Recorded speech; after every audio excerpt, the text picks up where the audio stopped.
मनुष्य जब संसार में दुख का अनुभव करता है ना, तो वहां से मुख मोड़ता है, तो अंतर्मुखता में, भगवान में, गुरु के मंत्र जप में शांति का अनुभव होता है।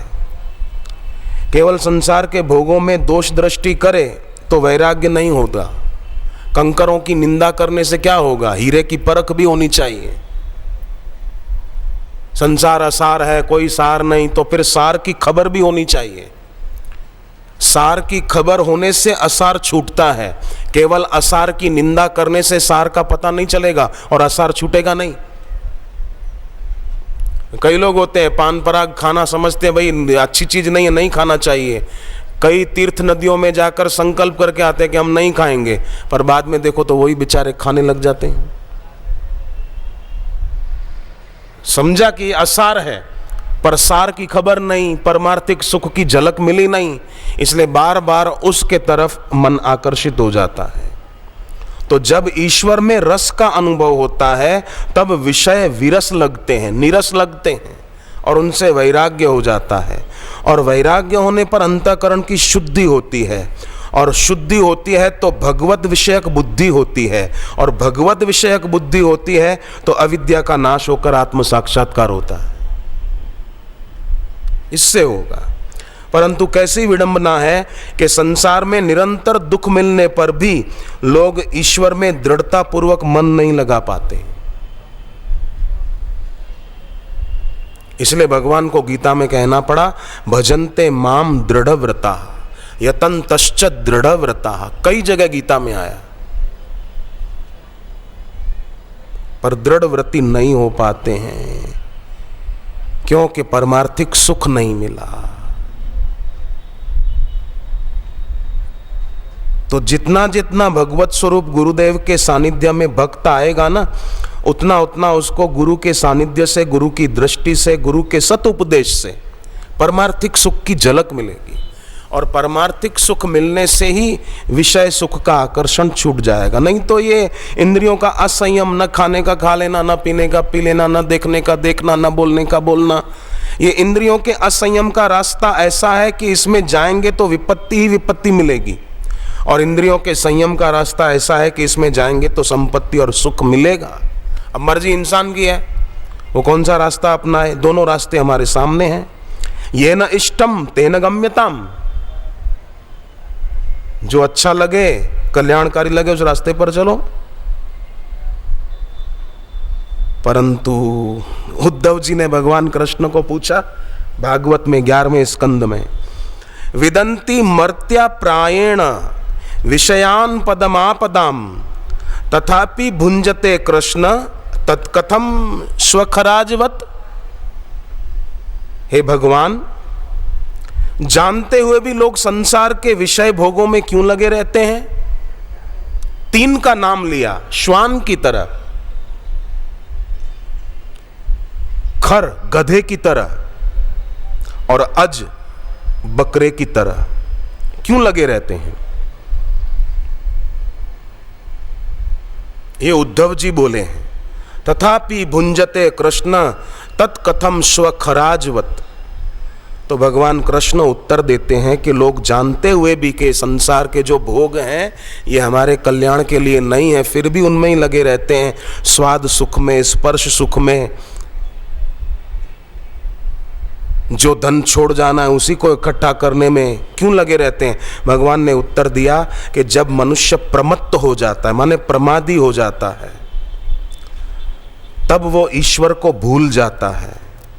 इसी को पागलपन बोलते हैं। जैसे कोई शराब पीकर बेहोश हो जाए, उसी प्रकार प्रमाद मानव के जीवन में आ गया।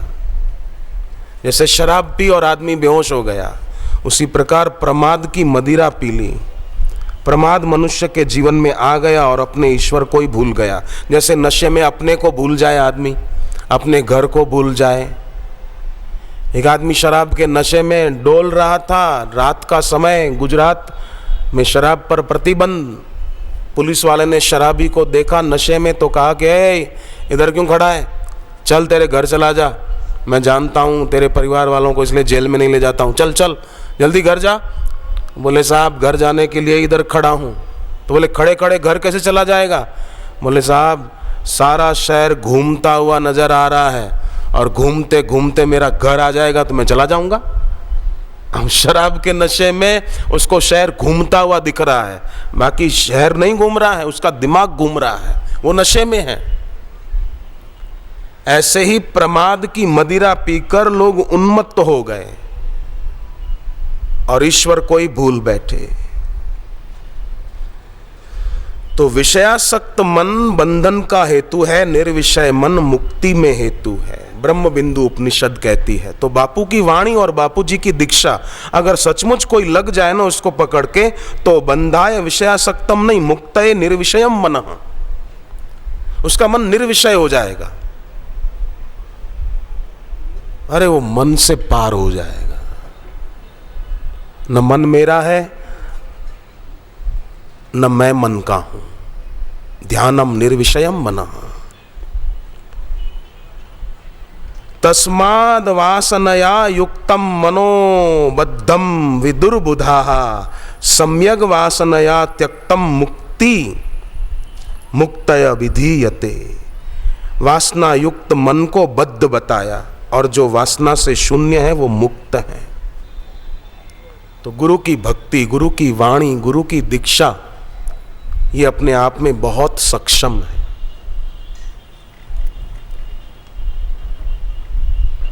जो जो शिष्य जप करता है ना, त्यों त्यों उसकी बुद्धि भी शुद्ध हो जाती है और अपने गुरु को वो समझ पाता है कि मेरे गुरुदेव मुझे क्या देना चाहते हैं। मैं बात पूरी करूं उस विद्यार्थी की, मां सरस्वती उस पर खुश हो गई, कहा कि मैं तुझे सारी विद्याएं वरदान में दे देना चाहती हूं बेटे। उसने कहा मां मेरी पात्रता नहीं होगी और आप मुझे विद्या दे दोगी तो मैं उसका दुरुपयोग भी तो कर सकता हूं।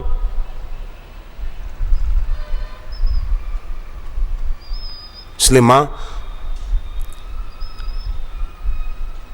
जो जो मेरी पात्रता विकसित होगी ना, त्यों त्यों विद्या अपने आप बढ़ती जाएगी। आपने दर्शन दिए, आपकी मेहरबानी, बस मुझे और कुछ नहीं चाहिए, आपको मेरा प्रणाम है। तो मां सरस्वती और प्रसन्न हुई। मां ने कहा बेटे वरदान मांगो।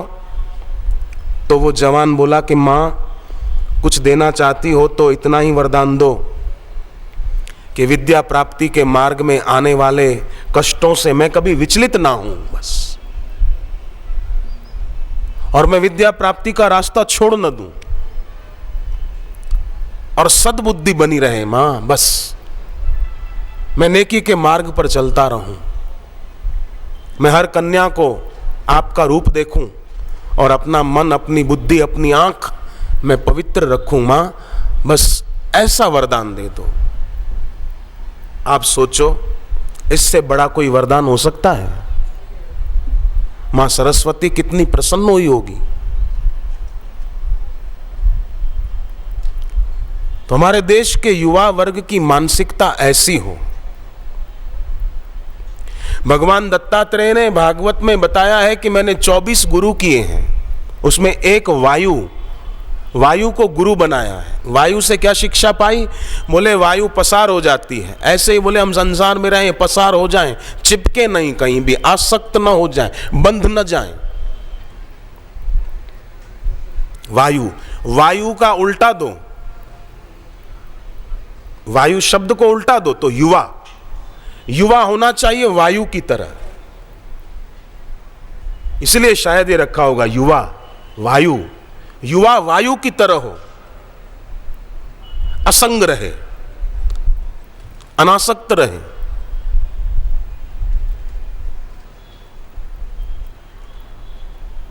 रात को सोए तो कबीर जी कहते हैं उस तरह सोए। सोऊं तो करूं दंडवत, भाव मिटाऊं दूजा, साधो सहज समाधि भली। स्वप्न दोष होता है, प्रदर रोग है, ये तकलीफ है, ये सारे प्रश्न मिट जाएंगे। बस एक ही कबीर जी की बात याद रखें, सोऊं तो करूं दंडवत, भाव मिटाऊं दूजा, साधो सहज समाधि भली। गुरु को, मंदिर में ईश्वर की मूर्ति को आप दंडवत प्रणाम करते हो, तब क्या भाव होता है? सोऊं तो करूं दंडवत, मैं उनके चरणों में प्रणाम कर रहा हूं। भाव मिटाऊं दूजा, साधो सहज समाधि भली। ऐसा एक भाव, बहुत उन्नति होगी हम सभी साधकों की, हम सभी सत्संगियों की। अनित्यम यौवनम रूपम जीवितम रत्न संचय ऐश्वर्यम प्रिय समवासो ग्रद्ये तनन पंडितः। ये तरुण अवस्था, जवानों की युवावस्था, ये जीवन, पैसों का संग्रह, सुख सुविधा के साधन और प्रियजनों का सहवास, ये सब अनित्य है। सब अनित्य माने नित्य रहने वाला नहीं है। इसलिए विवेकी पुरुष को इनमें आसक्त नहीं होना है। मोह जालस्य योनिर्हि मूढ़े रेव समागमः। मूर्खों का संग ही मोहजाल की उत्पत्ति का कारण है और सद्गुरु का संग मोहजाल की मुक्ति का कारण है। गुरु का संग, गुरु की उपासना। इसलिए भक्त गाते हैं, गुरु मेरे परमात्मा तेरे दर्श को तरसे आत्मा। गुरु मेरे परमात्मा तेरे दर्श को तरसे आत्मा। तेरे दर्श को तरसे आत्मा, तेरे दर्श को तरसे आत्मा। तेरे दर्श को तरसे आत्मा, तेरे दर्श को तरसे आत्मा। गुरु मेरे परमात्मा तेरे दर्श को तरसे आत्मा। गुरु मेरे परमात्मा तेरे दर्श को तरसे आत्मा।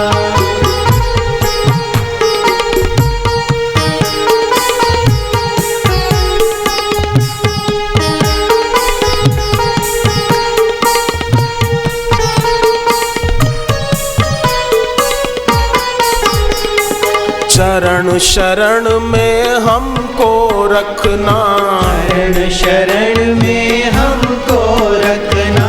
दूर कभी ना हमको करना, दूर कभी ना हमको करना। स्वीकारो ये प्रार्थना तेरे दर्श को तरसे आत्मा। स्वीकारो ये प्रार्थना तेरे दर्श को तरसे आत्मा। हरि ओम हरि ओम हरि ओम हरि ओम हरि ओम हरि ओम हरि ओम हरि ओम।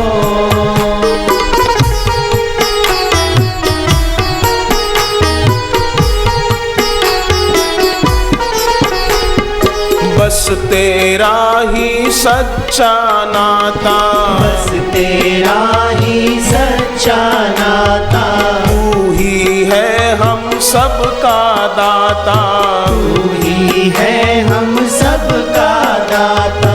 तू मेरा परमात्मा तेरे दर्श को तरसे आत्मा। तू मेरा परमात्मा तेरे दर्श को तरसे आत्मा। हरि ओम हरि ओम हरि ओम हरि ओम हरि ओम हरि ओम हरि ओम हरि ओम।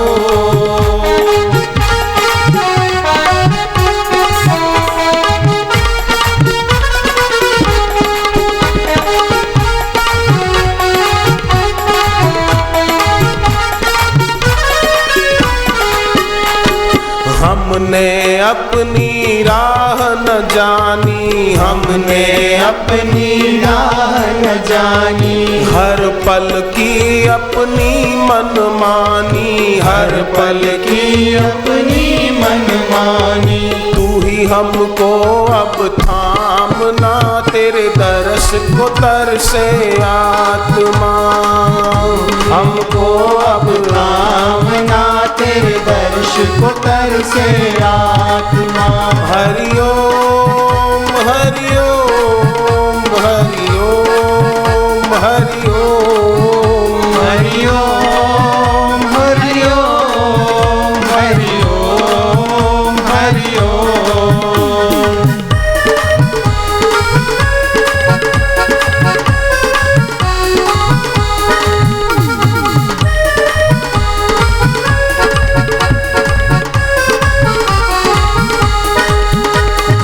रजतम को गुरु दूर भगाते, रजतम को गुरु दूर भगाते।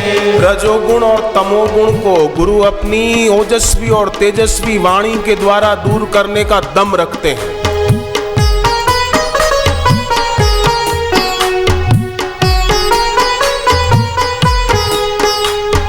रजतम को गुरु दूर भगाते, रजतम को गुरु दूर भगाते।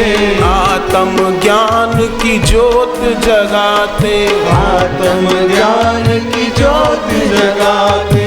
दोषों का करते खात्मा, तेरे दर्श को तरसे आत्मा। दोषों का करते खात्मा, तेरे दर्श को तरसे आत्मा। तेरे दर्श को तरसे आत्मा, तेरे दर्श को तरसे आत्मा। तेरे दर्श को तरसे आत्मा, तेरे दर्श को तरसे आत्मा। गुरु मेरे परमात्मा, तेरे दर्श को तरसे आत्मा।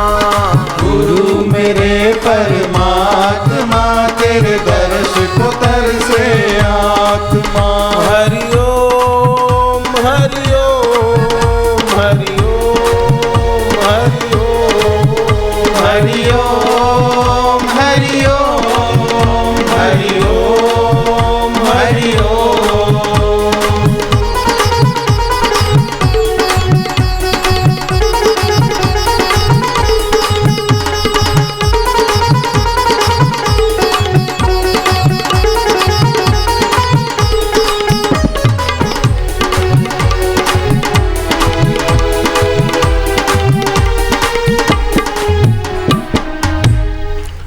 गुरु चाहे तो क्या नहीं कर सकते।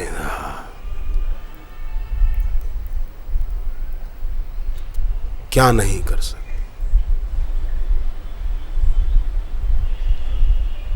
गुरु चाहे न तो नियति को बदल सकते हैं। गुरु चाहे तो पुरुषार्थहीन को शक्ति, ऊर्जा और चेतना का उसमें संचार करके उसको परम पुरुषार्थी बना सकते हैं।